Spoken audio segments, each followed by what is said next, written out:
39 degrees where I'm at. Miss Ida, how are you? Michelle, Madi, Elsa, how are you? Ida, again, and Cindy. Thank you, thank you.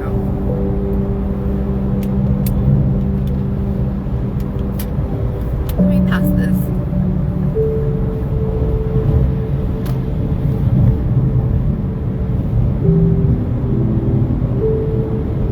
I got brand new tires, thank goodness, a month ago.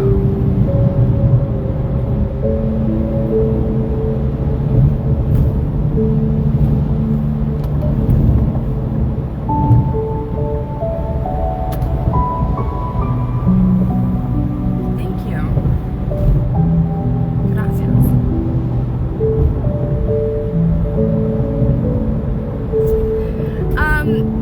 Hello, this is Vanessa Tijerina coming at you live here in the Rio Grande Valley, South Texas. How many degrees is it where y'all are at? If you're a man that's trying to get my attention by trying to have a personal conversation with me during this, I'm just gonna block you. That's not what this is for. Thank you. Hello, Mr. Bouquet, how are you? They say it's gonna snow here in Bell County. Yeah, we're expected to have snow in McAllen, which is one of the major cities in Hidalgo County down here, and Raymondville, also where I'm from.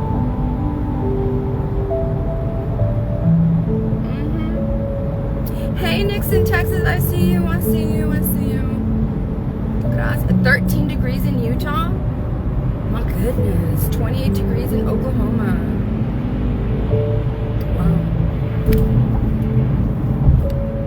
Wow. Good morning.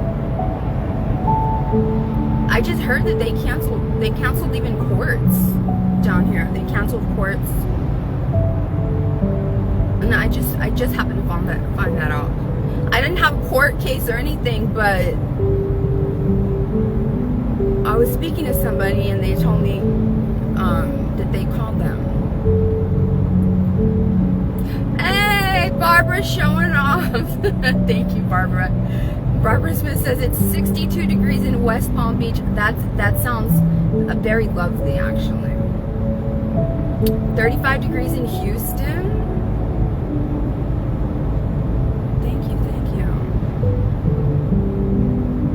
Hi there, Miss Angie, how are you?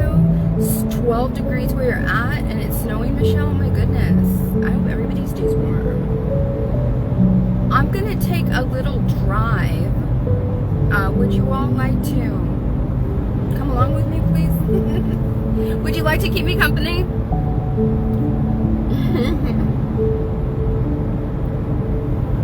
I would appreciate that. Hi there, Miss Shannon. How are you? Hi, Miss Yvonne.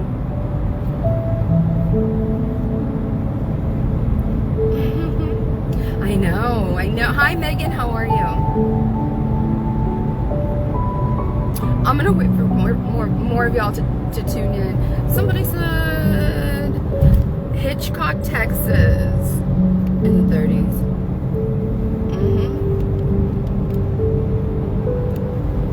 20 degrees in North Texas.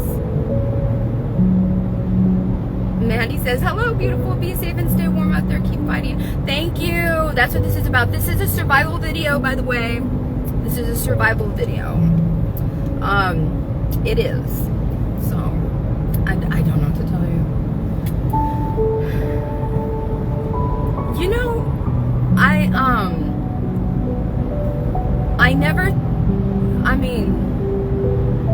obviously I never thought I was ever gonna have to survive, right? People abusing their powers against me that are supposed to be helping me, right? Keeping me safe and making sure justice is done, and for their own reasons choosing to do the complete opposite, right? Then on top of that, I accepted that, but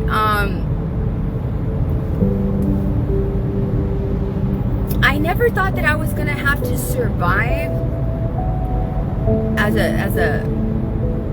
like a victim of a violent hate crime. Never. I never thought I was gonna have to, but I should have known better. I should have known better. I should have known better. I should have. Hi there, Miss Gonzalez. Miss Christina, how are you? Thank you, thank you. Hello, Miss Priscilla Martinez, how are you? So if you all do not like to, hello, Mr. Graham from South Carolina in the house, I see you. If you all do not want to hear about me talking about my survival, I don't know what to tell you, because I'm going to do it right now. Okay. This is regarding the case where I am a victim. On December the 24th of 2020, I was taken hostage, and I was beaten on my face for 3 hours. They only beat my face. The person in charge of seeking justice for me is the same human being that is attempting to prosecute me. Well, is prosecuting me for the last almost 10 years, trying to make me a felon. Now, common sense would let you know that in the position of a prosecutor prosecuting you, and in the position of a prosecutor seeking justice for you, you're going to have two sets of opposing ideologies, two sets of opposing, objectives. Right? And obviously, I'm going to stay innocent, and I know that every single prosecution, right, should have never happened. We all, and the world will know with certainty. With certainty. Right? But, and obviously I want justice as a victim. Obviously. I see you, Mobile, Alabama. I see you. Oh my goodness. She says, Kim Dyke says, thank you, Tracy. Thank you. Miss Tracy Haley. 36 degrees in Mobile, Alabama. She says that they rarely see temperatures that. Girl, I'm in South Texas. It's 39 degrees. Like, oh my goodness. Yes, I know what you mean. I know what you mean. I guess, Louisiana, Alabama, Mississippi, even South Texas, we're all considered the deep South. All right. Thank you. Michelle says, no way, no one should ever suffer that way. Thank you. Thank you so much. So,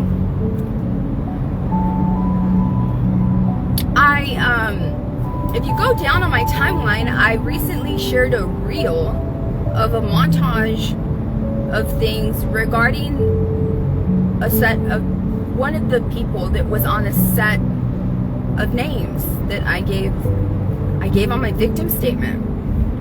And I told the assistant prosecutor over and over and over again. For 4 years, I've begged for them to rule people out, right? For a variety of reasons, and I've listed them. I've listed why it's important. And the people that live in my region, I live in South Texas, in the Rio Grande Valley. The 4 southernmost counties, Starr County, Cameron County, Hidalgo County, and the northernmost county is Willacy County, and that's where I'm from. Right? 20 degrees in Memphis. Thank you, Mr. Brown. I see you, Houston. I see you, Cindy. I see you, Arizona. I see you. Thank you.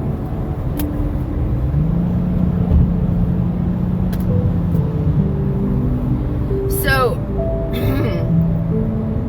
I'm only going to defend some of the things that is being put out there. The thing is that I'm not an idiot, and one of the things that they discovered while they were prosecuting me was that I wasn't an idiot, that I'm not an idiot, that I'm actually quite intelligent, right? And, you know, regardless of my neurodivergent status, I come from an area of the nation, you should know, that makes fun of neurodivergence. I'm not even kidding. They will call you the R word for developmentally delayed. But they'll call you that word in Spanish. I'm not even kidding. I'm not exaggerating. You could literally be more intelligent than them. You can literally have demonstrated a life with so much more purpose than the people that are calling you that name. And they will still do that. That's just the culture where I'm at. And I always knew that. I always knew that. And it took me a little while, but I accepted it. Because had I not accepted it, I would have given up a long time ago. Right? I accepted that as long as my story, the farther that my story surpasses the boundaries of my region, the more critical thinkers, the more people would be shocked to know you call your people that are neurodivergent, you call them that? Oh my goodness, right? I knew that there was going to be more clutching of pearls regarding my story than laughing at my story. Always knew that. And because I dealt with that since almost, I tell you, in kindergarten. I'm used to the clown Joker energy in our region. I'm not kidding. Thank you. And I brought it this time because I knew y'all were going to ask me. It's by a company called M as in Max, OIRA. And the color is Cocoa, COCOA. And all I do is line my lips, and then I use just this. It's just chapstick. That's it. That's all I do. Because I got tired of looking for like a nude and all my stuff to look for the perfect nude to go with the brown, whatever brown dark lip liner. And this just goes perfect with every dark lip liner. It just goes perfect. So, thank you, Kellyanne. And I've seen all your comments. Thank you so much. She says, Kellyanne says, I've been researching your, oh, Kellyanne, just so you know, and I haven't said this in a long time. Just so you know, they're going to inbox you. If they haven't reached out to you yet, they're going to try to reach out to you. One of their tactics is to destroy any, not just assassinate my character, but to destroy any support I could possibly get from anybody. They literally want to stop it as right then and there in any way that they can, and so they will reach out to you. She says, I've been researching your case since I caught your live the other day. At first I judged, I love you for admitting that, but once I knew your story, I felt like an asshole for even judging you and not knowing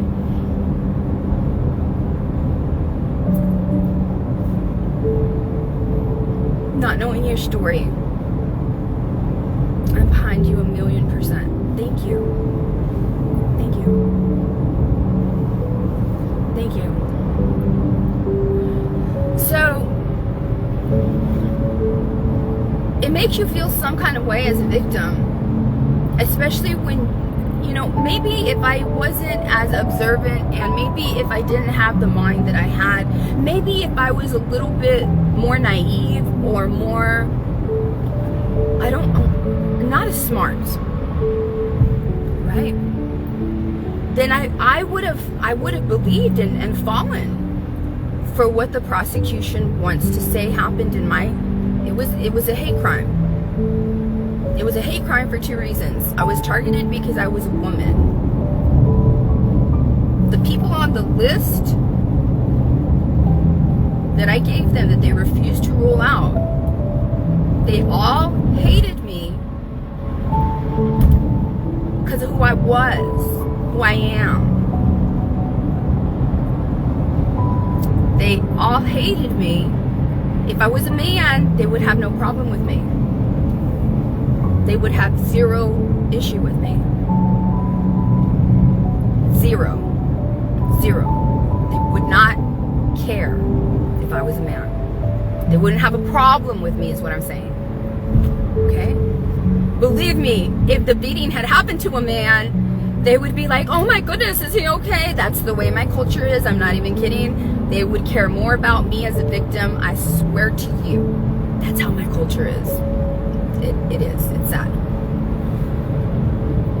But the list of people that I gave them didn't like me because I was a woman. That just by my mere existence, for a few of the same reasons, incited hate in the minds of the men on that list. A couple of those women, in my opinion, had lesbian tendencies, which that applies to what I just said. And the other set of women on there, it was envy, it was jealousy, and that's on both parts, both male and female. But make no mistake, this was a hate crime. It was a hate crime, and it was based on my sex, because if I would have been a man, they wouldn't have done this to me. And it all stemmed from a group of people that were very proud. I'm not kidding. That's why it's been so difficult for me, because in my region, my tragedy was entertainment to everybody. I'm not kidding.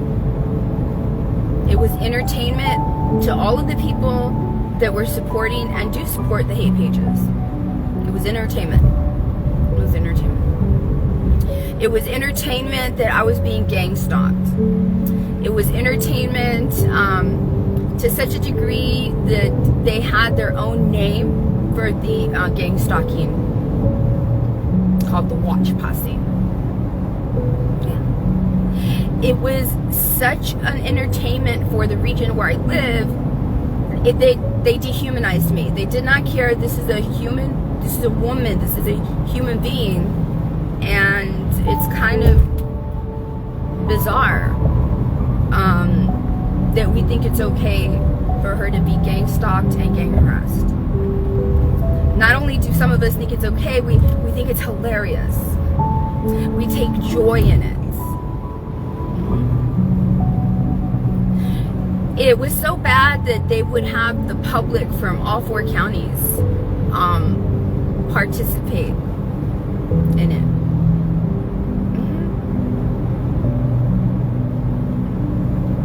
Strangers. Yep. And all this is documented, and many people that have been following my story, they know. And it all started with a man who has clown joker energy. And I posted on this timeline, I posted a reel in regards to the lies, because they were lies. They were lies regarding the events of the day of the hate crime that I survived. And the fact that police do not see that as suspicious is what bothers me. And I have rights as a victim. I have due process as a victim. And I don't think people understand that, because people usually think of due process as something for defendants, you know? No. Victims also have due process, and victims also have rights.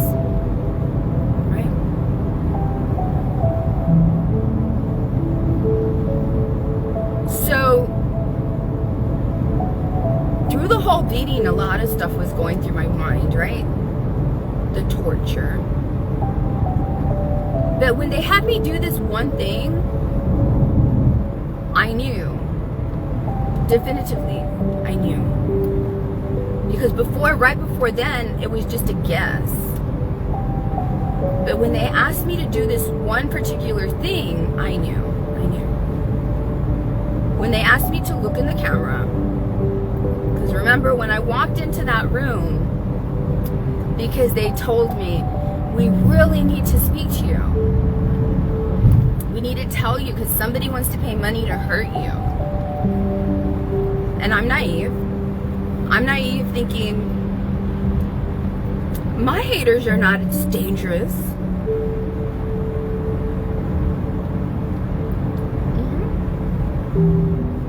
My haters would not do that. Even though I kind of suspected that there was something very wrong with all of them. But then that's when you have to remember, that's why people who are felons, they're not supposed to be around other felons.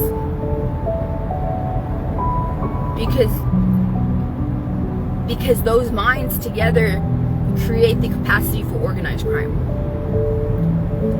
But people don't take into consideration, if you have a number of humans who have been felons their whole lives with criminal minds that have just never been caught, they still have the same capacity to create damage and hurt other beings. And so when they asked me, because remember I walked in and there was a camera, there was a phone recording me, just a straight regular recording. On my left and on my right there was another straight regular recording. But the camera in the middle was a live video that was a live stream the entire time.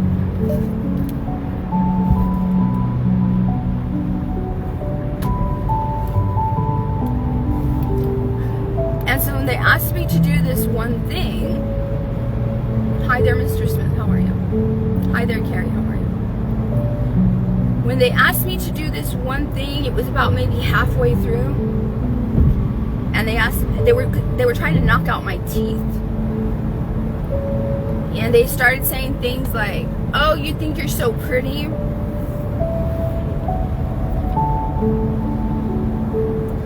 Oh, you have such nice teeth.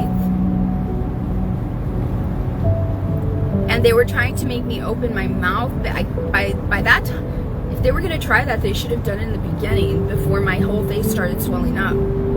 Because by the time they wanted to knock out my pretty teeth, like I said, they were trying to make me smile and open my mouth, and I couldn't. I just physically could not. And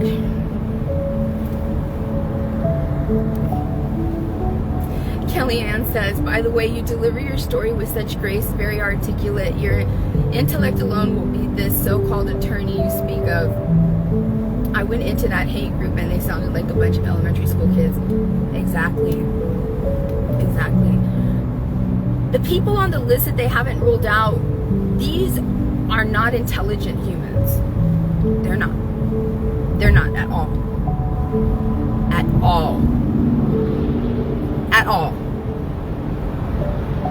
I promise you, they are not at all. They may have had the means, the resources, the access, and they may have had different parts, right? But they are not intelligent at all. They're not. So when they asked me to look in the camera, when they gave up trying to knock out my teeth, and when they said, look in the camera and say you're not going to do any more live videos, that's when I knew.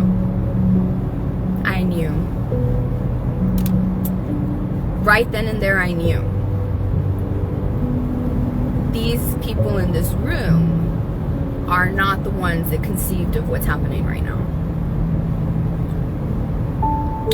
And right then and there, I knew that the people that conceived the crime were watching it live.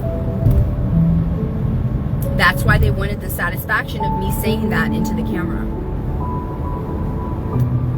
Because otherwise, they would have wanted me to say it into one of the recorded ones for their souvenir. I'm not stupid.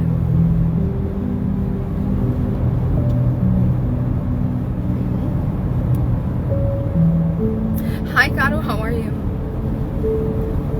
So,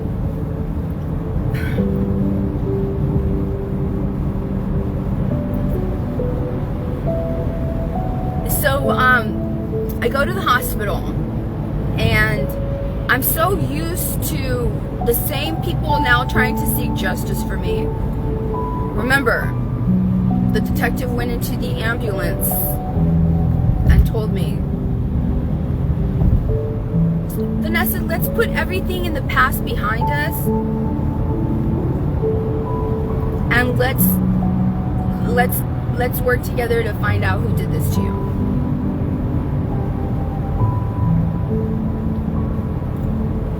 First of all, you already know 2 of them because you just arrested them. And it wasn't going to be very long before they found the other ones. But I told him, I will never forget what I told him, and I said, that's fine. I mean, it's not fine for me to put everything that 6 months ago you took my daughters away from me. You're the same detective that Officer Ramirez went up to and who you told, you need to leave.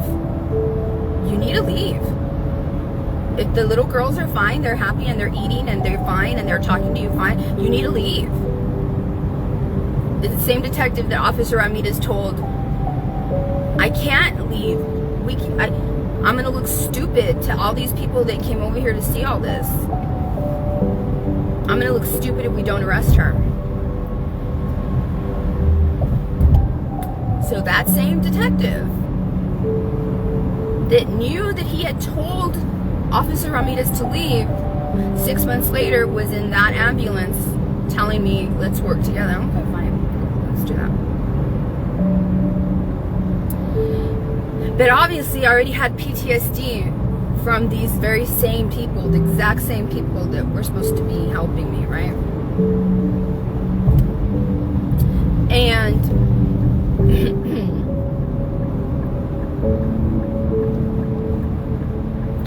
so I was like, they're gonna try to find a way to say that I was doing something wrong, and I wasn't. Like, I wasn't doing anything wrong. It is exactly what I stated. They're gonna think that I was like, but no, there's security cameras there and this and that. And so I was in the hospital for hours and hours and hours, and they did all kinds of tests and everything.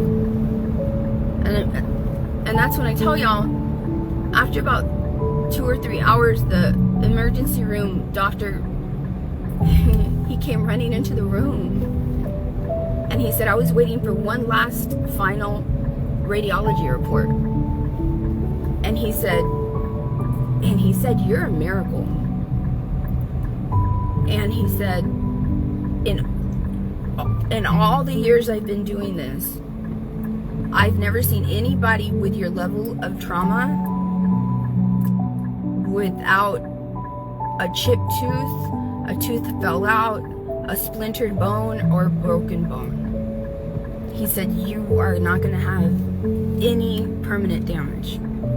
And he was on the verge of tears because he couldn't believe it. He couldn't believe it. By looking at me, you wouldn't think that at all, that would have been my outcome.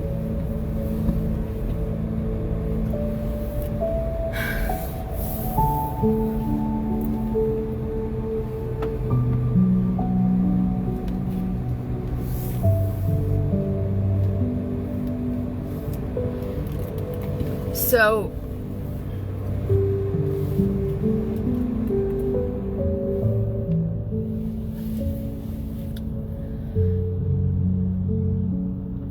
during that time, I was talking back and forth to the detective. And it's so sad because as a victim, I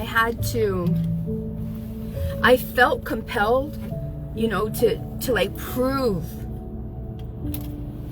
that I wasn't lying about what I said.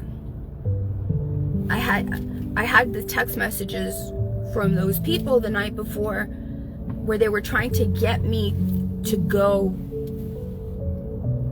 in the middle of the night, right? And I said, no, right? And when I woke up in the morning, I was like, I guess they must have been serious, right? And obviously, you're going to be like, well, who's paying, who wants, you know, it's important. Who's going to want to pay money to hurt you? And, you know, all that, right? And so as I was there in the emergency room while they were waiting for all the radiology reports to be final, I remember even calling the detective and telling him, because I was trying to prove that I was hurt. I was trying to prove that I was a real victim. Can you believe that? And I remember saying, you're not gonna let them clean the room, right? Like you're gonna leave it there for evidence, right? I said there should be a pillowcase without a pillow, because at one point they put a pillowcase on my face, and inside the pillowcase, or if it's turned inside out, you're gonna see my blood in there, right? So, and another thing, they were all COVID positive. All of the people that were real close to me, hitting me, breathing on me, taking selfies with me.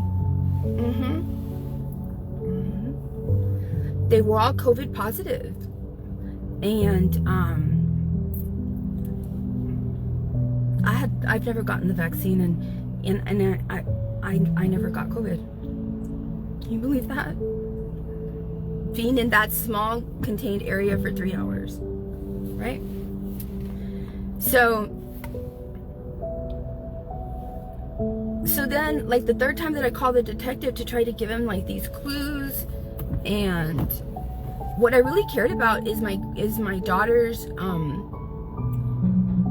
Christmas presents, because I had spoken to their father's attorney, and I was supposed to meet him the next day to give him my daughter's Christmas presents so that they can have them.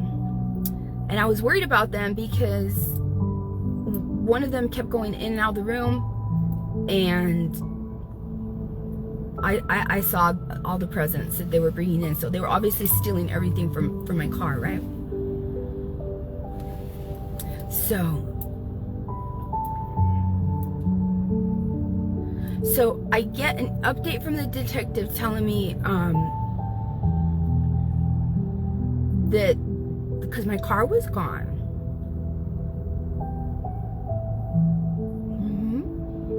they were driving my car. I guess they were tired of like carrying the stuff, so my car, you know, but no, they got my car.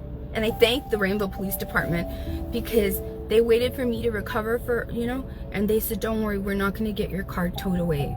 And they parked my car behind their police station in their parking lot, and I appreciate that. And they said we recovered all of the Christmas gifts. We recovered everything. And I said, okay. And then and they said they made arrests. I said, okay. And then about an hour later, I got another call, because I remembered something else, and I was just, you know, feeling how I was feeling, and I told the detective, oh, and there he was like, Vanessa, calm down. And I said, okay. And he said, don't worry, it's an open and shut case. And I said, what do you mean? And he said, we recovered the phones.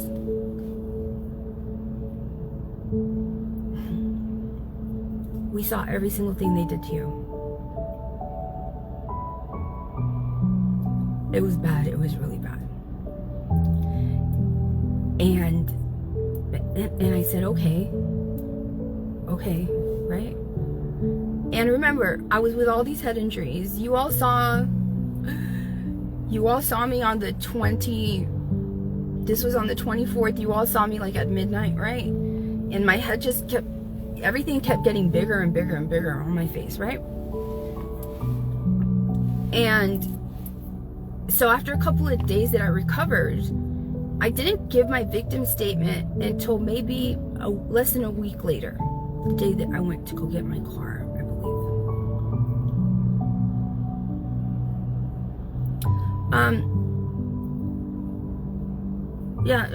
This video is not for people coming over here and asking me questions about things that don't have anything to do with the hate crime that I'm talking about. And haters are gonna do that.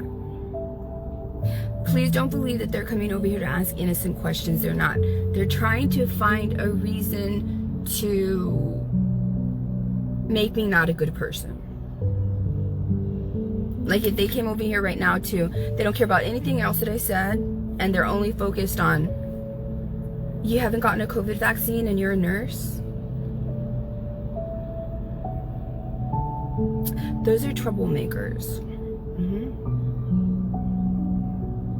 Those are the kind of people that just look at me immediately and do not like me. They don't care. They just care about asking questions that could possibly even a little bit discredit me in the eyes of the public.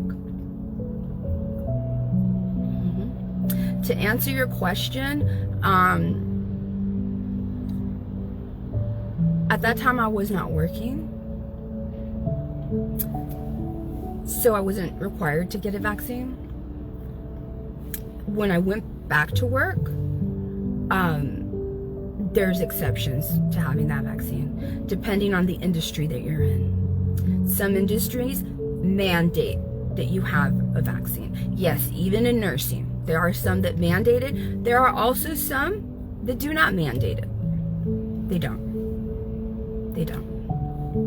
And I'm not going to get some vaccine that the FDA lowered its standards for to get it approved. Yeah. Let's just lower the standards for approval. Now it's approved for the public. Yeah, but you lowered the standards. So there's that, okay? So I'm going to go back to my story. All right? Okay. So, now people aren't really talking about the vaccine. By the way, I'm just letting you know, there's nothing about, we have a new COVID vaccine, this and that. You don't hear that anymore. There's a reason for that. There's a reason that a lot of people in the military made a big, huge deal about stop making me get this vaccine. Because even they knew, they were like, I don't want that. I shouldn't have to have that. Maybe for the reasons that I said right now, or maybe for their own reasons, whatever it is. You're not going to experiment on me, you know? But anyway. So when I gave my victim statement, I was very clear. And I told them, I said, the people that were in the room that did this to me,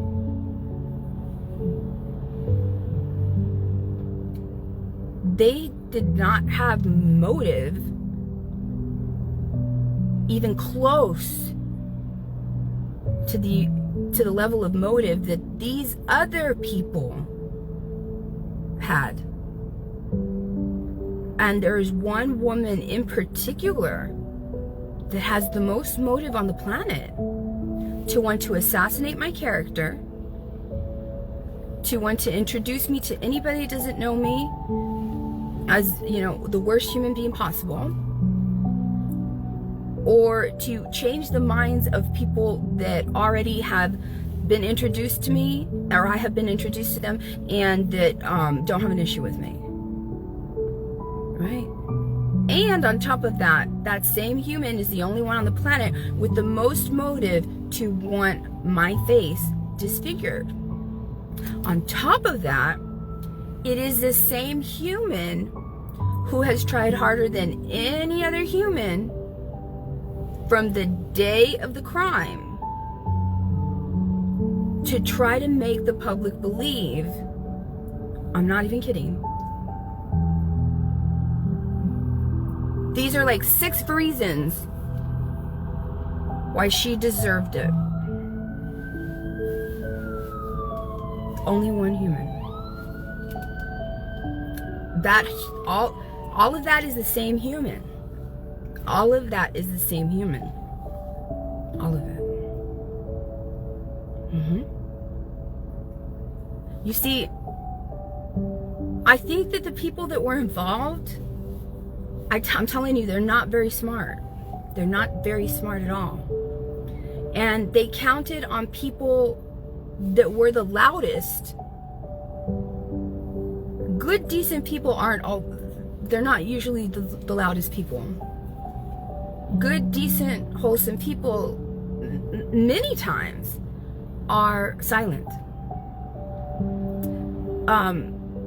The loudest ones at that time that this was happening to me were very hateful, not good people. And I think that these people who they have failed to rule out, right? And their defense, the woman is Ofelia Moreno. And the defense that they give is, how can I be ruled out if I've never even been ruled in? That's silly.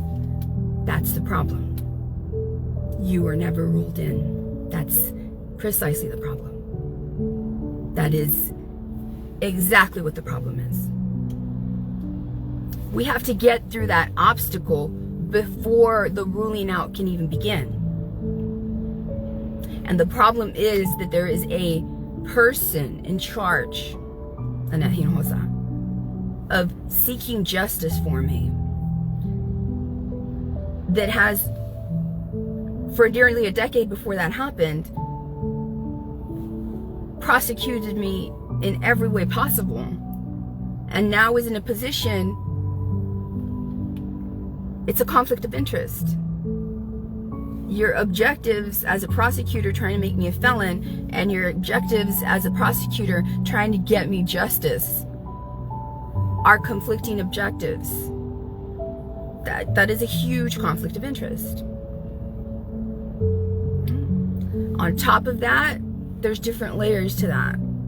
Not only is it a conflict of interest, you know, if there was officials, an officer involved, and it's a small county, you're going to want to save their asses.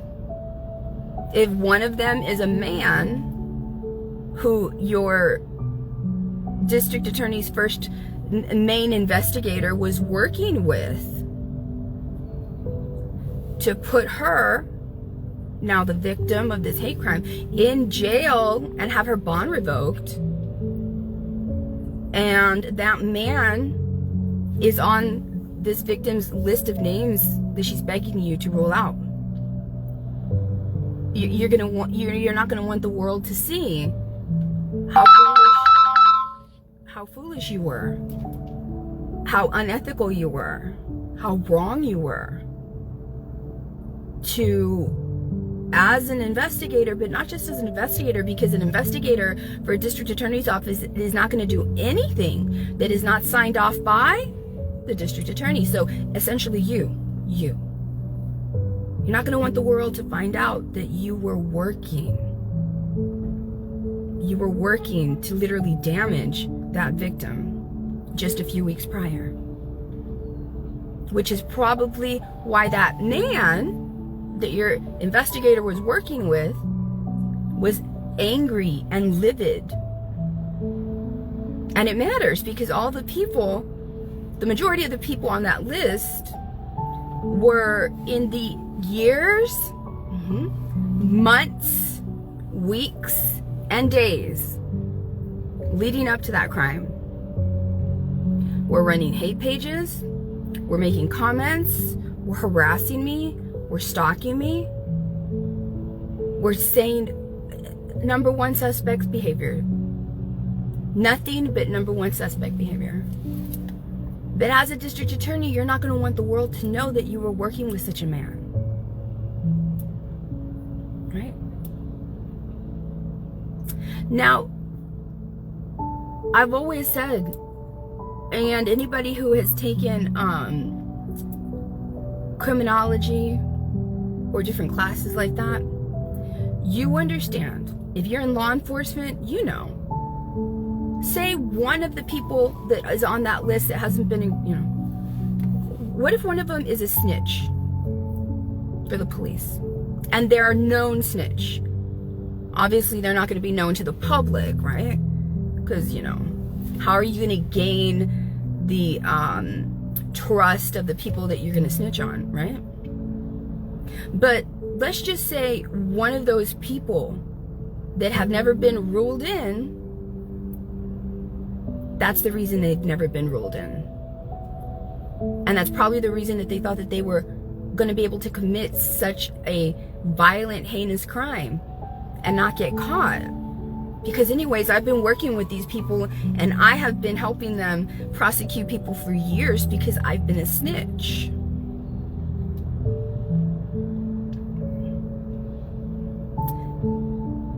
A district attorney is not going to want the world to know that for 4 years you've been protecting a snitch.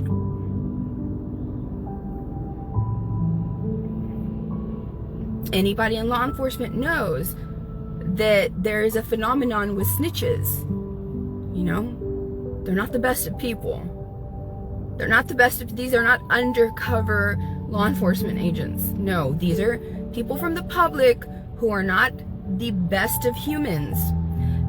And those qualities that make them not the best of humans are what allows them to blend into these social circles to be able to gain the trust of these other people that they are going to throw under the bus and snitch on. All of this is common sense. Right? So the reason that I'm making this video is because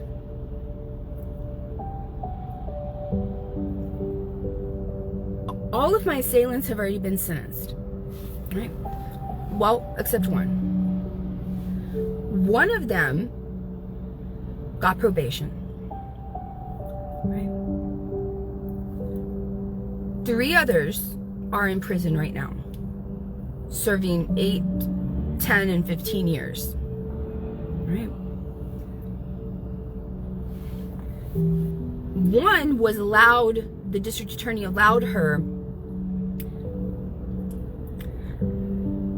strangely, to leave, to not be incarcerated. And so she was supposed to be on house arrest. Now, the district attorney should have done something about that, and she should have, first of all, the district attorney, as far as I know, she did not show up because you have to have a hearing. This has to go before a judge. The district attorney did not argue in opposition of her leaving. She didn't show up to argue. That's the first thing.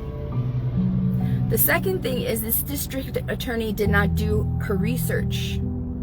And if she would have done the research that I did, she would have seen that this one that she was going to allow to leave and give special treatment to, unlike all the other ones who were forced to be incarcerated until the day of trial. They did not have the special privilege and the special treatment to be able to have house arrest. And, Scout's honor, I promise to show up for my sentencing. Even though I have a history of perhaps you should, no. Because had the district attorney done the necessary level of investigation, she would have found what I found. Is that same person was in United States District Court, at the United States District Courthouse in Corpus Christi, not even a year before she did what she did to me. Not even a year. Not even a year. It was 9 months prior. And they had a bond hearing. I don't know what her charges were. All I know is the U.S. District Court judge stated, this person has a history of certain things medically that you cannot see. Okay. This person is a danger, I'm not kidding, is a danger to the community. This person should never be given bond because of these reasons. All of that. Right? But she didn't do her research. She didn't. And I became her next victim 9 months later.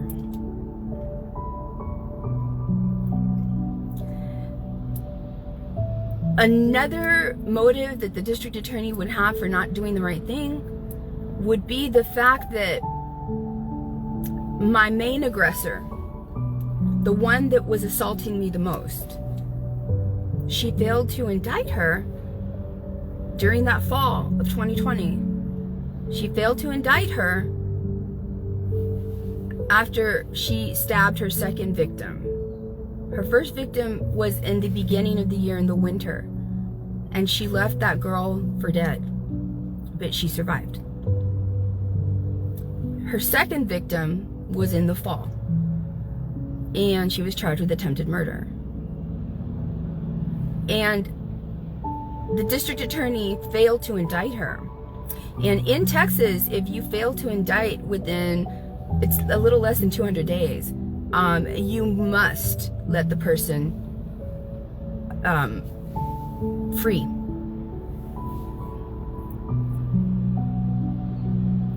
Why does that matter? It was an election year for me. The district attorney doesn't want to rule people out because that would bring publicity to my case, and the whole world will know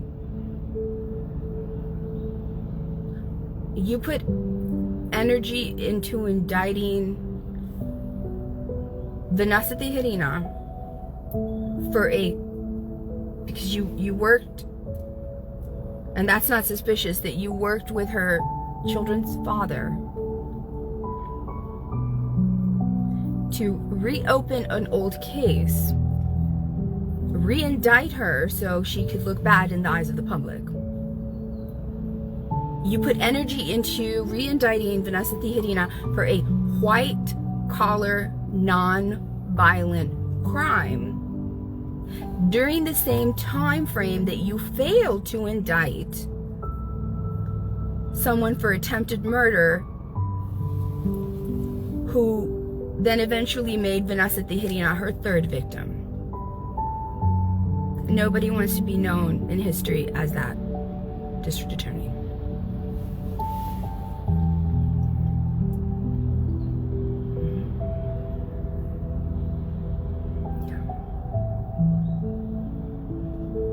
In fact, one of the things that Amanda was telling me was she told me two different things. And I was, I was, in shock, obviously. I was being tortured. And towards the end, she was saying, you're going to say that it was so-and-so. She said a girl's name. And that girl happened to be the sister of the person that she stabbed, the second victim of that year. And the police know this because they saw this. It was all recorded. And she said, you're going to say that she did that to you. And in my mind, I was thinking, no one's going to believe that, but okay. And I barely said okay, because even as a victim, I still didn't want, I knew that was wrong, right? And she said, that's when they hit me harder, and they said, say it like you mean it. So you're gonna say that it was her that did it to you, right? And then I said, yes, I'll say that. I'll say whatever you want. But then they changed their mind. They said, no, you know what? You're not gonna say she did it. You're gonna say it was Cody that did it.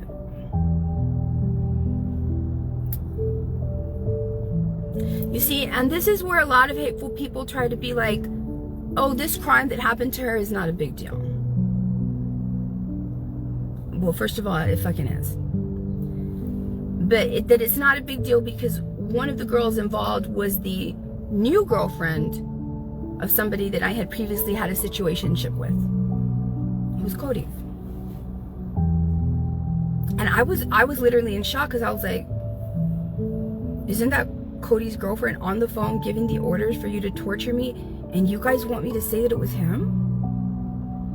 I said this to myself in my mind, like, that's such a betrayal, first of all, but you know, self-preservation, right? And plus they hit you harder right now when you didn't say yes to saying that that other female had done this to you.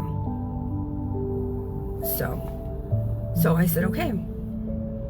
And all of that was on camera. Everything that I'm telling you is on camera. 2 cameras.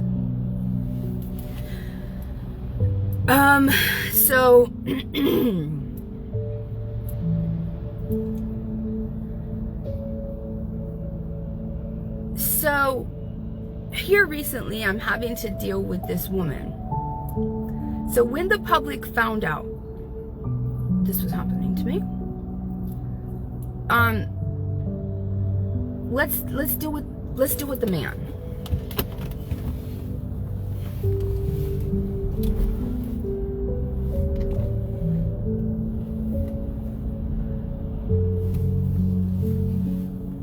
Right. So the man that started all the gang stalking that year and the gang harassment gave me the disability slur that everybody was calling me, and that recruited that hateful woman, Ofelia Moreno.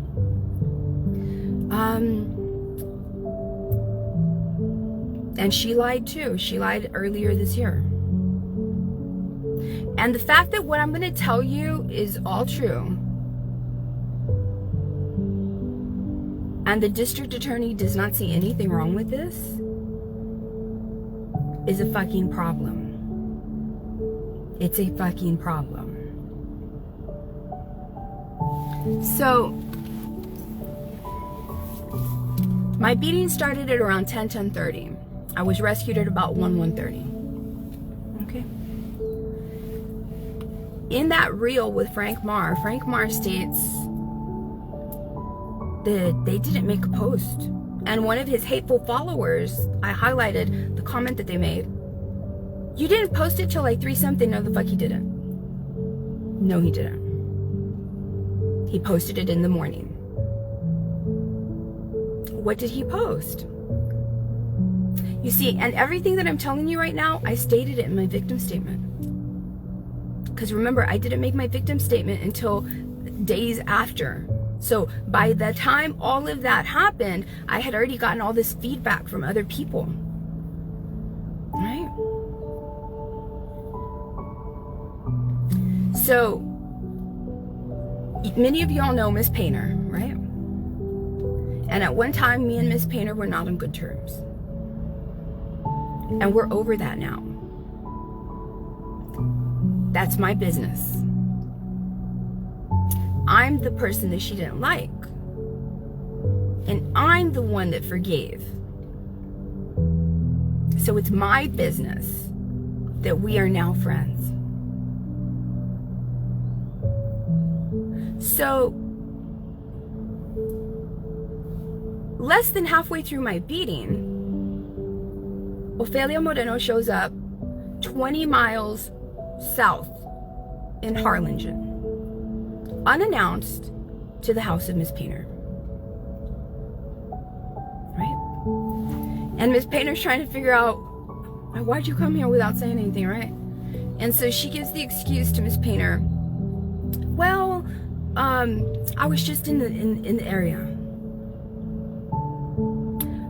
But strangely, she insisted on taking selfies. I don't think I have to give many more reasons as to why that would be happening, right? Right? Because in my mind, I interpret that as you are trying to make an alibi. Because I'm telling you, the people that I'm telling you that have never been ruled out are not smart people. Because smart people know that if you are involved in an organized crime, a violent hate crime like that, you don't have to be in the room, in the premises, in the same city, in the same state, or even in the same country. If you had something to do with it at all in the lead up to that day, it doesn't matter what fucking alibi you have when it was happening, because you did not have to be there present or put hands on the victim. You are still guilty. So Miss Painter and her aunt were there, and then all of a sudden they both gasped. This was in the morning, before noon.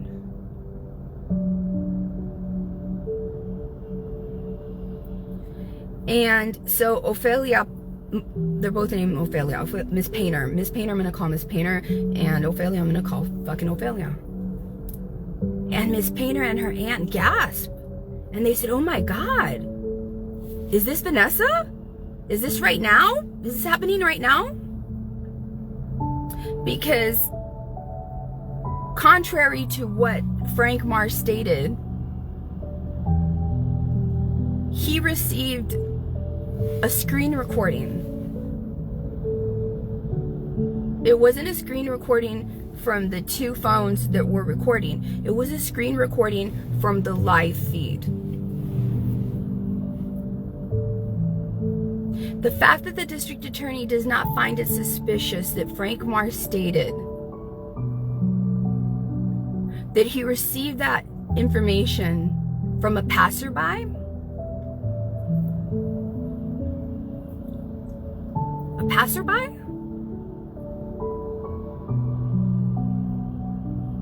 it was a locked room.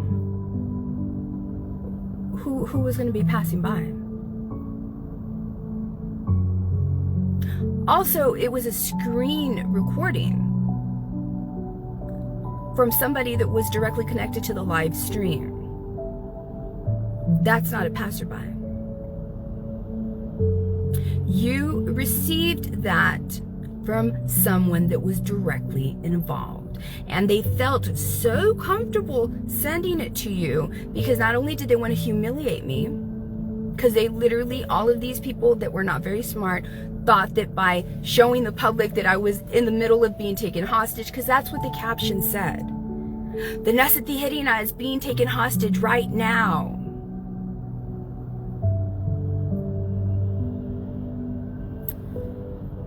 That's what Ms. Painter and her aunt gasped about. And all of a sudden, Ofelia Moreno was like, what's happening? What's going on? And she said, look, is this Vanessa? Is this right now?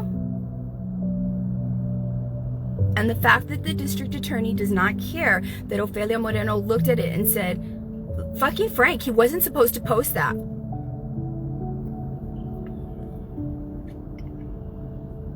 He wasn't supposed to post that.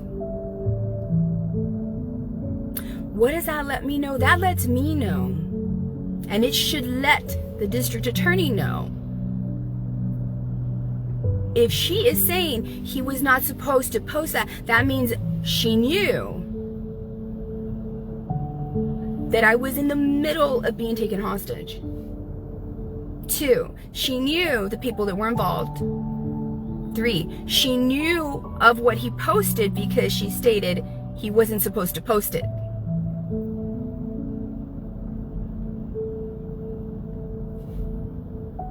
Her and Frank were involved.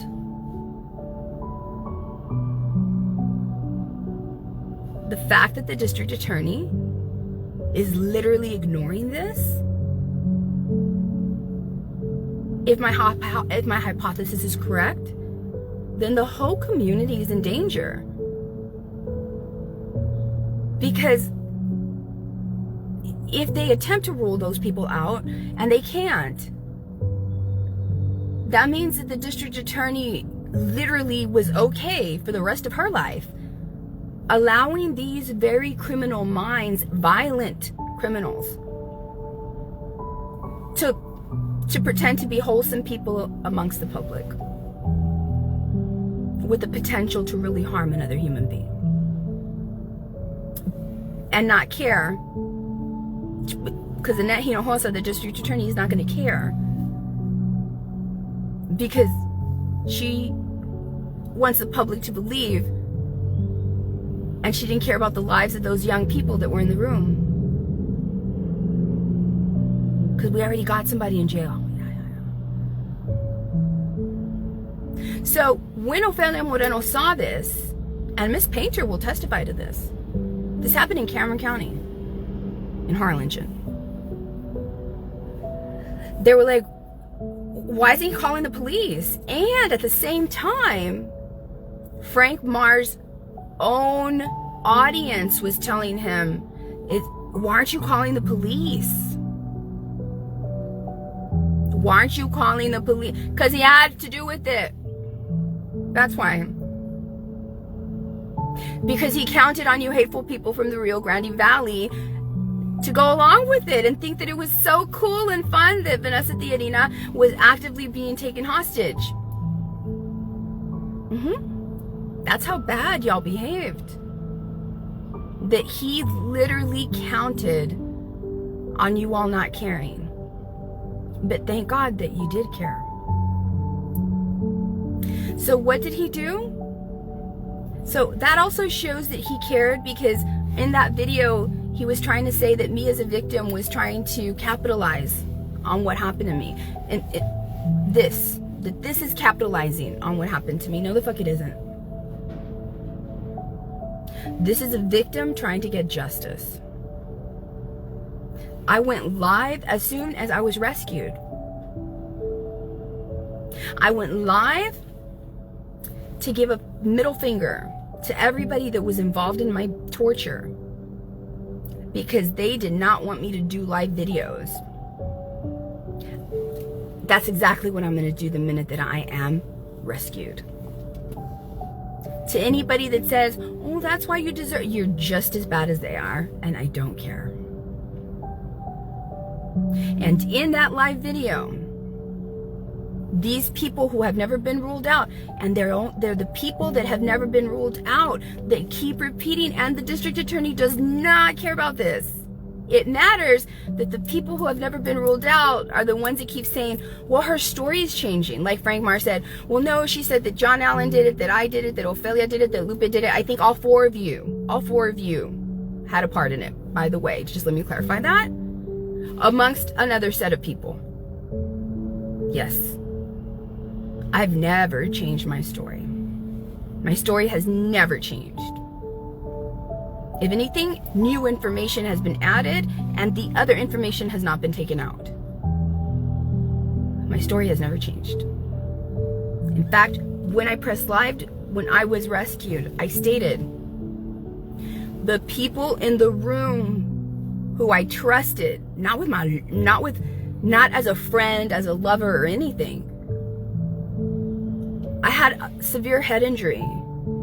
Forgive me if I wasn't as articulate, and I foolishly, in my trauma, was not articulate enough that I allowed these hateful people who have never been ruled out to try to twist my narrative in that video around, which is what he tried to do. He tried to say, well, at first she said, that she trusted these people. No.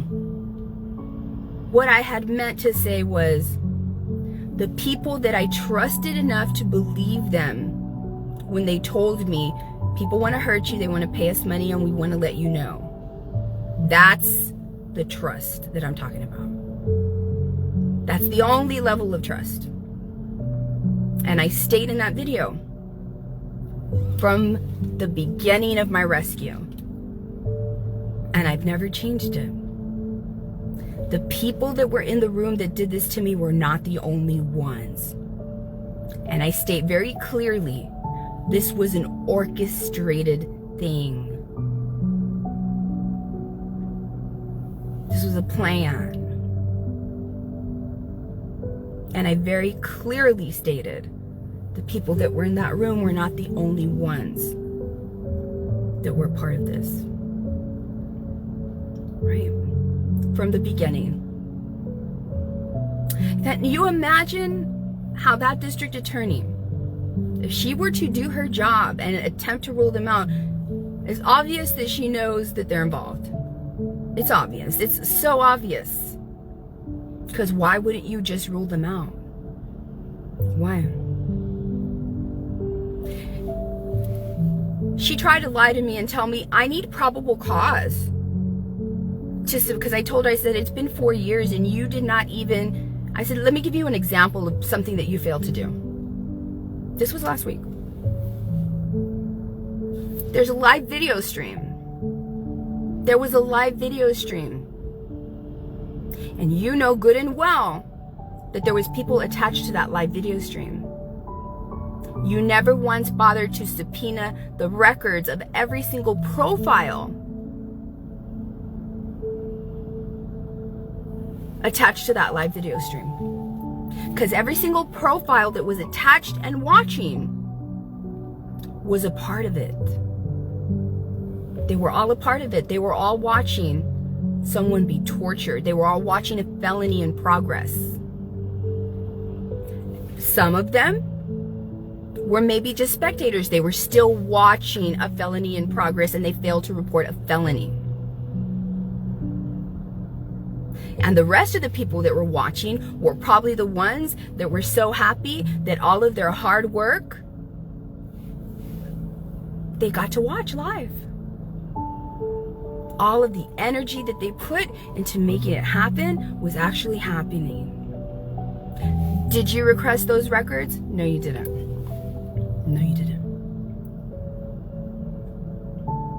No probable cause? The probable cause is the fact that there was a live stream. Period. That's the fucking probable cause. That's the only probable cause. It was a live fucking stream. You prosecuted and put in jail the girl that was on the live stream giving the orders to torture me. So what's wrong with you and your intellect or your ethics that you don't have the ability to say, let me make sure that there was not other people attached to that live stream?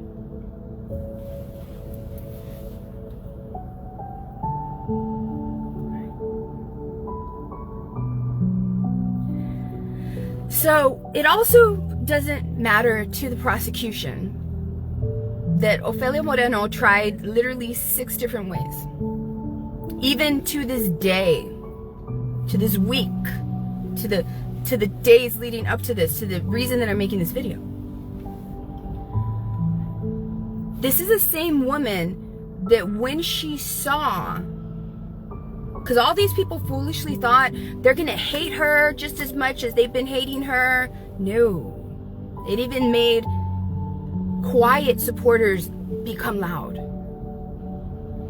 It bothered them that this woman that they most likely created this whole crime for, to hurt her, to embarrass her, to get joy out of seeing her suffer and bleed and all that, right? It bothered them that the public had empathy and sympathy and compassion for me. It bothered Ofelia Moreno so bad that she lied and said that I was there on a drug binge. To this last week, she's doing everything she can to convince people that I was there, and even Frank Marr said it in the stream, in the reel on this timeline. She was there for 72 hours. No, I wasn't. I was not there for 1 hour. I was not there for 1 day. I was not there for not even 30 minutes, not even 20 minutes. I went one time and I was there for less than 5 minutes because a girl that had gotten out of jail that day asked me to take her so she can say hello to her friends. The district attorney does not see that as a red flag. Why would Ofelia Moreno want to convince the public that Vanessa Tijeri, it was okay for her to be beaten? Why would she lie and say that I was there? To this day, within 48 or 72 hours of this live video, she's there telling people, y'all, it was last night. Last night, she was telling people, yeah, no, there's surveillance video showing all the activity and showing her there for the whole 72 hours. This was last night. Why does the district attorney not care that Ofelia Moreno is to this day saying those things? And they're lies. Why do the police not care that she is saying these things? The police know that what she's saying is absolutely 100% not true. When that didn't work, she tried to tell people that, it was a drug deal gone wrong, and that I was binging so much, and that I was being greedy with drugs and I got in a fight with them. Not true. That I showed up and I wanted drugs and I didn't want to pay for them. Not true. She got so desperate that she wanted to convince the public that I was prostituting my body for 72 hours. I'm not kidding. But none of that registers in the mind of the district attorney. None of it. One thing that I want to mention, and she mentioned this last night, and she mentioned this morning. I'm telling you, because these people are not very smart.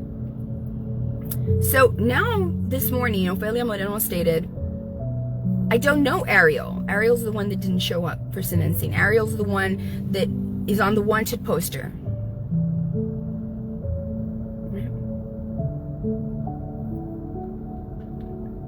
She's the one that didn't show up.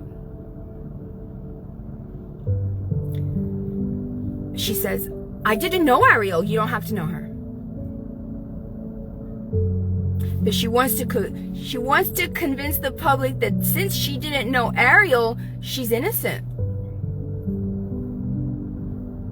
To me, all of Ofelia Moreno's behavior up until right now is the behavior of a very desperate person who feels that she's possibly on the brink of the district attorney being forced to rule her out, which they won't be able to.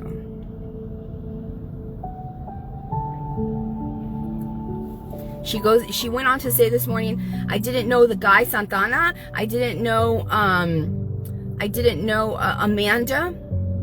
You don't have to know any of them. You don't have to know Ariel. You don't have to know Santana. You don't have to know Joanne. You do not have to know Amanda. Julissa commissioned them. Julissa commissioned them. Julissa got them. You don't have to know all of those people.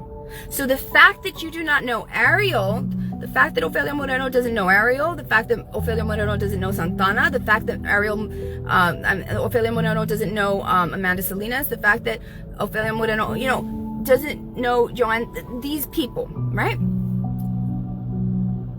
That doesn't fucking matter. You don't have to know them. If my hypothesis is correct, then the people that the district attorney failed to rule out did such a good job doing their part.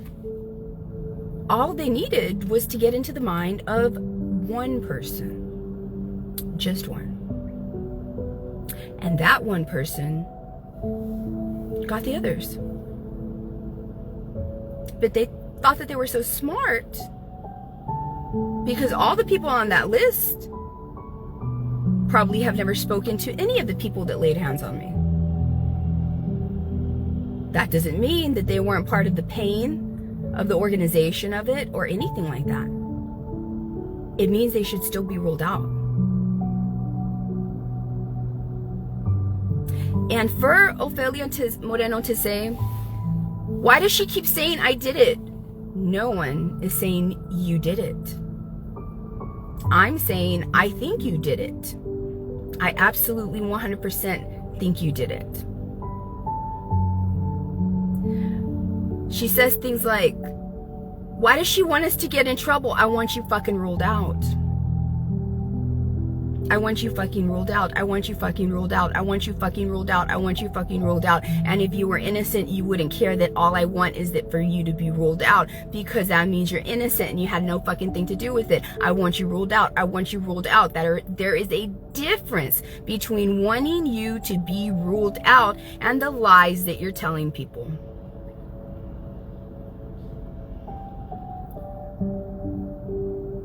I want you and all those other people to be ruled out.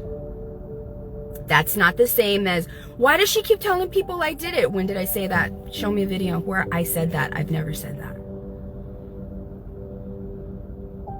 I want you ruled out.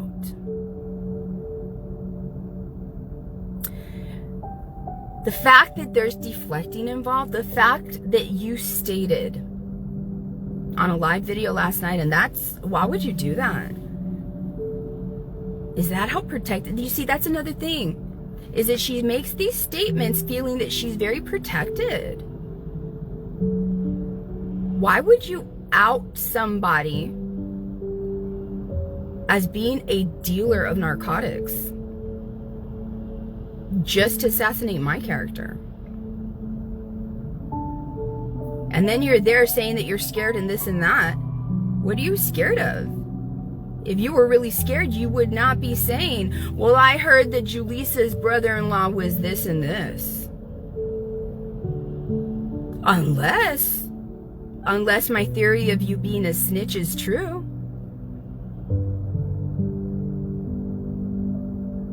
Because what a coincidence that it was that same sister and that same brother-in-law who were renting from your brother and coincidentally got raided.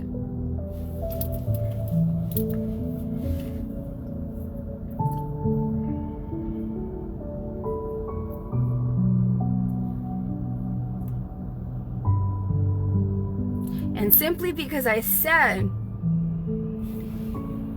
the district attorney doesn't even care that when I told people, and I mentioned that, she went outside her house and she was like, there's no trailer house across my street. Because I said, she literally thinks that a lot of us that have been watching her videos do not remember her saying more than one time, I collect the rent for my brother at his properties. I collect the rent for my brother at his properties. I collect the rent for my brother at his properties. I'm not the only one over the years that has heard her say that.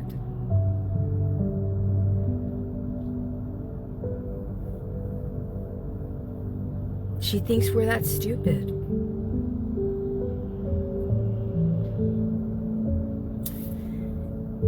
One of those properties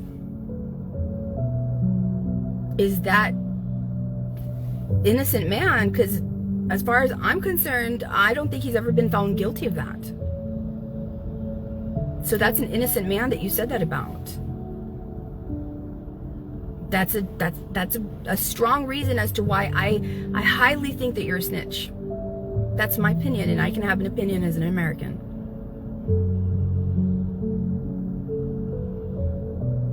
Because to me, Ofelia Moreno has the type of personality that if she is a snitch, she will think that she is untouchable no matter what crime she commits. Because she's helping the people out that should have been prosecuting her in other ways.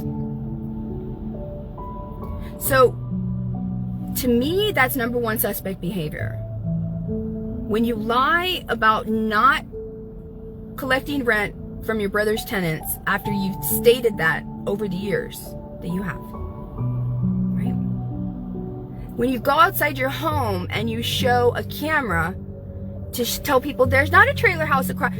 It's across your street, 2 blocks down to the left, 2 blocks to the west. That's across the street. That's across the street. If I'm not mistaken, I didn't say across from her home. I said across the street. Across the street means across the street. Across the street, directly across the street is across the street. Across the street, 1 block away is still across the street. Across the street, 5, 6, 8 blocks away is still across your street.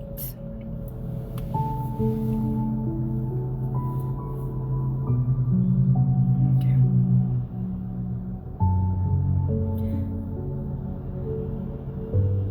Julissa was released at the time that all of this happened, right? And they started making arrests. Remember, at the end of my torture, about 10 minutes before it ended, okay, there was a, Julissa had said, you know what, because by that time, Amanda had taken off her tennis shoes and put on boots, and that's why you see boot marks on me, because they were stomping on my face. And that's when Julissa tells Amanda, you know what, I want Ariel, the biggest one that was holding me down, the one that now everybody's looking for, right? I want Ariel to put to stomp on her face, because Amanda's too small, you see. So Julissa really wanted me to be hurt, so she wanted Ariel. And then she said, you know what, I'm gonna go. Right. And I don't think it's a coincidence that when I was on the balcony, by the time that Julissa said, I'm on my way, between the time that she said, you know what, I'm on my way, and the time that by that time the officer already arrived and was already had the man handcuffed and was dealing with Ariel. And I was on the balcony. And I'm not surprised that I saw a car fitting the exact description of one that was associated with Julissa. So they got there and they saw me standing outside and they took off. So I saw that. I've never said that, but I saw that. I saw exactly that. I saw that. Right. So you see, Julissa left. And so she wasn't arrested at the same time that these other ones were arrested on the same day. But then Julissa got caught with human trafficking for the 2nd or 3rd time within a month.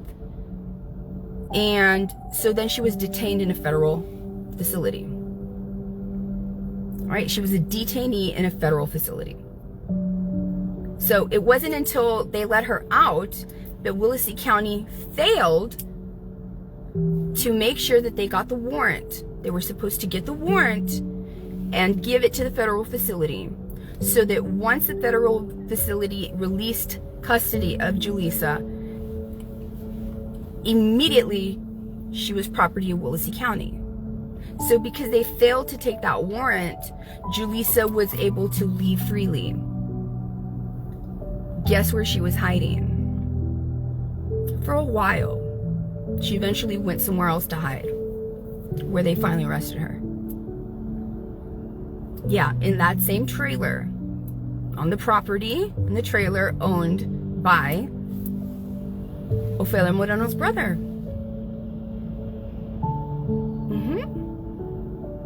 Yeah, that's where she was hiding for a while. Right? So I've heard, and many of my followers have heard, Ofelia Moreno many times state, I have accepted rent. I have accepted rent. I do that for my brother. I do that for my brother. We would be foolish to believe that we did not hear what we heard. Essentially, what she's doing is she's gaslighting people. She's literally, this morning with this morning's video, she was trying to make people believe the reality in which you heard me say that in the past. No, this is the new reality. No, you didn't hear that. It's gaslighting. It's gaslighting. For us to remember that she said that, and we would be unwise to think of the possibility that there was no possibility that one of those people that she would go and get rent from would also be from the property that was being rented by Julisa's sister and brother-in-law that were coincidentally raided on. But there's no connection, right? Because in this morning's live video of hers, she was trying to convince everybody that there's no connection. There was no connection. I don't know Ariel. I don't know any of you. Don't need to know any of them. You don't need to know Amanda. You don't need to know Amanda's family. All you needed to know was one. That's it. And that one got the other ones. You don't need to know the other ones. That doesn't mean you're innocent. That doesn't mean that you should not be ruled out.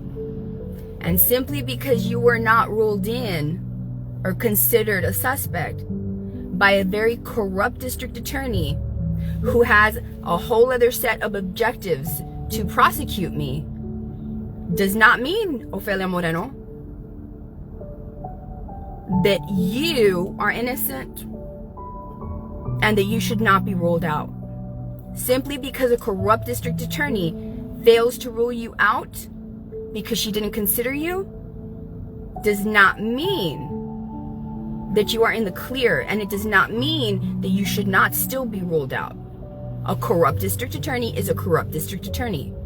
She is not going to be ruling you out the way another non-corrupt district attorney would have already attempted to rule you out. Now, there's been a lot of mention that she was in the police station. That's another thing that makes me wonder, if this person is a snitch. Because there's so many times that she's been at the police station that have nothing to do with pressing charges, and she's even told the public that. It's like, why are you at the police station then? Right?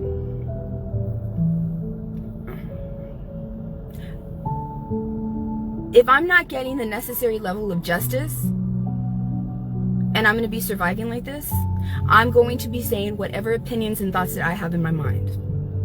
Period. No one's going to stop me. No loud woman, no vulgar woman, nothing like that is going to stop me. And nobody stating, well, the police were here and they were in my house last night, and I don't care if you were complaining about me. I don't care if you attempted to lie to the police and say, well, she's saying this and that. Well, they can watch my video and they can see that you're lying. That's why I posted the reel that I posted. You all saw her calling the police years ago, saying Vanessa Tijerina, she's at Wells Fargo, and I think the cop needs to go over there. And well, isn't she intoxicated? Because she looks intoxicated to me. Oh, and also she was doing a live video and she threatened me, and you can hear the dispatcher is like, what did she say? Like, I don't fucking believe you. That was the feeling that you get. I do not believe that the Rainbow Police Department is going to execute a warrant on me for anything that I have said regarding Ofelia Moreno. Because all of it is my protected free speech. I am not going to care about that. That's not going to intimidate me.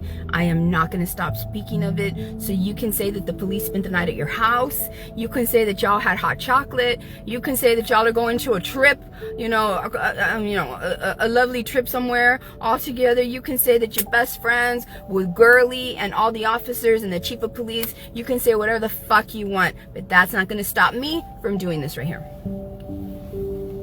Because I'm a fucking American. My father gave the military 20 years of his life.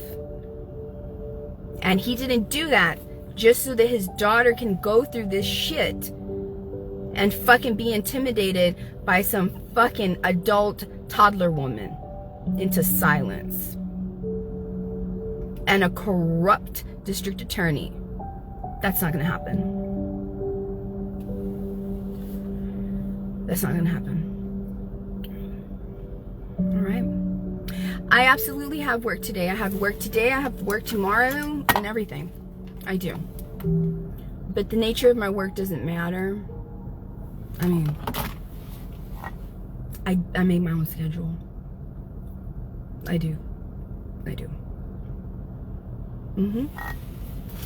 So that's what I have to say, and that's why I had to make this video. And to the police who are probably reviewing this video now, because she's probably going to lie to you and say, Vanessa Theodina threatened me. Did I? Did I? Because you've watched the whole video up until right now, right? Did I? Also, I'm going to want to know of any victim statements that she has made and signed an affidavit to,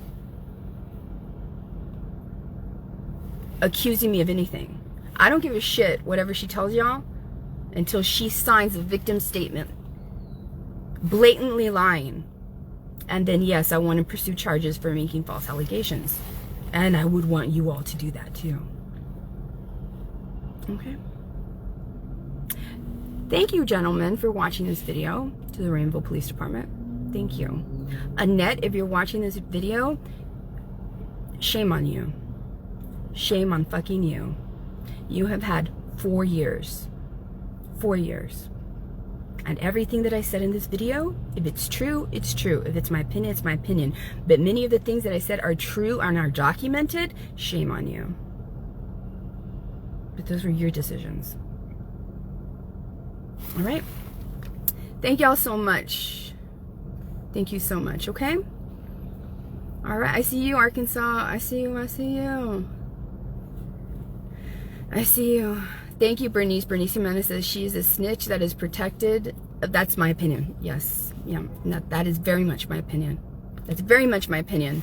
That's very much my... Why would she go live to say, there's not a trailer in front of my house? Show them the 2 blocks down and they'll see the trailer. But you weren't going to tell them that.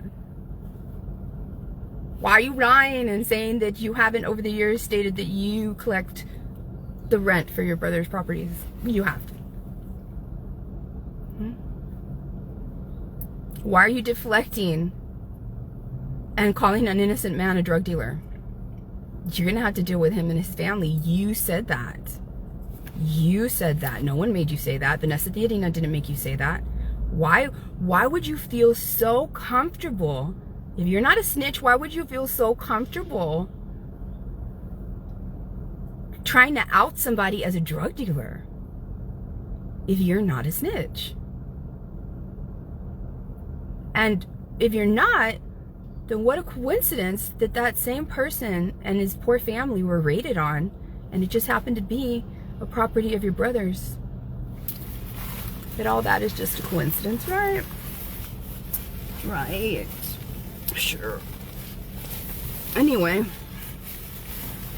I love y'all. Thank y'all so much. Thank you, thank you. It's really, really, really cold. Thank you. All right. And yeah. Nobody that says verga this or that or me la pelan or whatever, I don't give a shit about none of that shit. That is fucking uncivilized bullshit. Honestly, for real. My goodness. If y'all can say a prayer for me right now, please. I didn't even ask for that. If y'all can please say a prayer for me. I'm about to meet somebody very, very important. Not regarding my case as a victim, but he's a fucking badass. So if you can please say a prayer for me, I appreciate that. Thank you so much. Oh, this is me, completely unbothered. Completely unbothered. Completely unbothered. Completely unbothered. Not worried about the Rainville Police Department arresting me for any claims that Ofelia Moreno makes. And even if they do, I'm ready for fucking 5, 6, 7, 8 arrests. Because they're all going to be dealt with by me in the same way that I've dealt with all the other ones. Unbothered, unflinching, unafraid. Bye.